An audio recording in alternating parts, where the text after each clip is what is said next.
Petersburg National Battlefield, site of the 1864-1865 siege of Petersburg. But today we're taking a day away from the American Civil War and talking about the 1781 Revolutionary War Battle of Petersburg, Virginia. The battle actually occurs in late April and involves American forces under the command of Baron von Steuben. Steuben was a Prussian general that came to America to help train American forces at the beginning of the American Revolution. This would actually be one of his last military operations in the Revolution. Because of a lackluster performance on his part, he'll eventually just kind of be moved out of a command position and later replaced by the Marquis de Lafayette here in Virginia. Opposing regular Continental Army forces here, which would be the professional soldiers for the newly established United States, militia troops that will be here in Virginia. They will be facing a professional British force of about 2,500 men under the command of Benedict Arnold, a former American officer who goes over to the British side. We could talk for hours on the political reasons why he does this. He will be paired with Major General William Phillips of the British Army. Phillips is actually that is why Cornwallis will actually take over command of the British Army here once his forces come into Virginia. The reason for the fighting in Virginia, though, in April of 1781, is the British are raiding Virginia, particularly Benedict Arnold's forces are raiding Richmond and eventually here in Petersburg, because this is where a number of the supplies are located that are supporting American armies further north in New York under the command of General George Washington and French General Rochambeau. So this is considered one of the breadbaskets of the newly established United States, but it's also the supplying a number of the militia forces to the Continental Army. Now, as I mentioned, it is mostly militia that will be fighting here at Petersburg.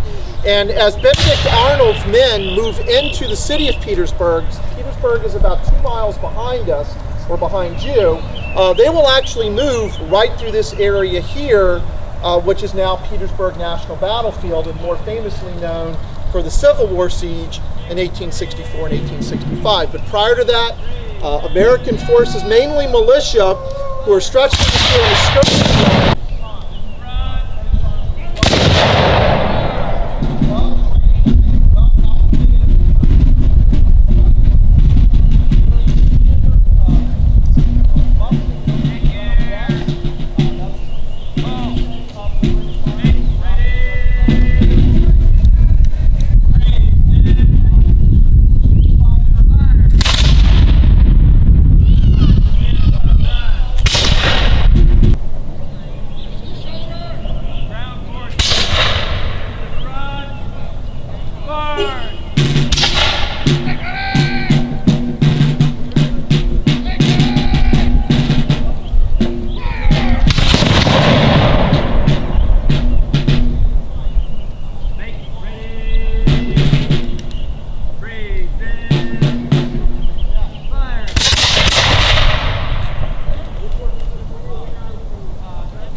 Yep, those are good sources.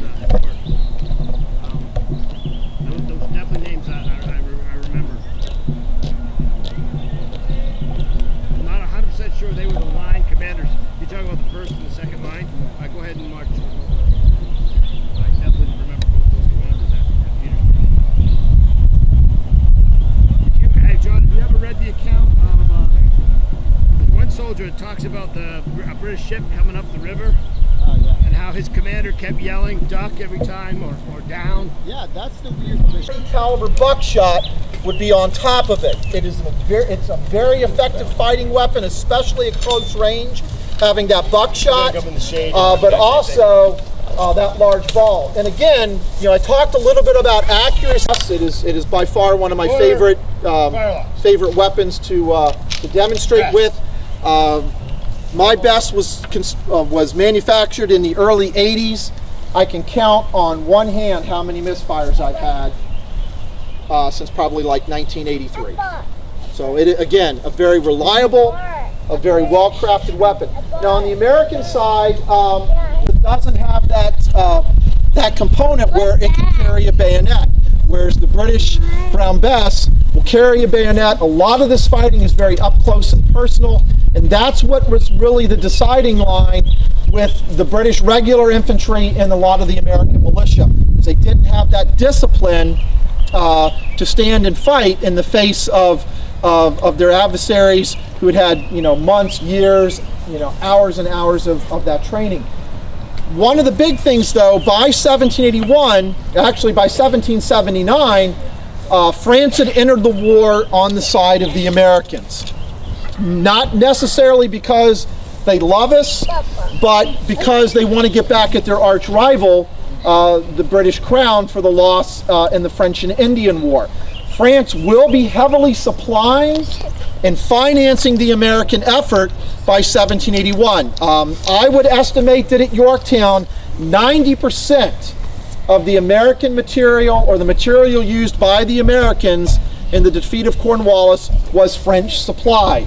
If the French are not in the American Revolution, they are not going to win this war. There is no way, no how that Washington has the manpower or the financial resources to pull this off. He's done his job in terms of stretching the war on for years, which is starting to wear on the British public mindset back home. But France is the country that's going to put us over the edge, especially their Navy. Because how big is the American Navy in the American Revolution? It's like a canoe and two guys. They do not have a Navy to speak of. Yes, we might win an individual battle here, but it's the French naval forces that were needed to put us over the edge. But with France, you will see a weapon coming out known as the Charleville.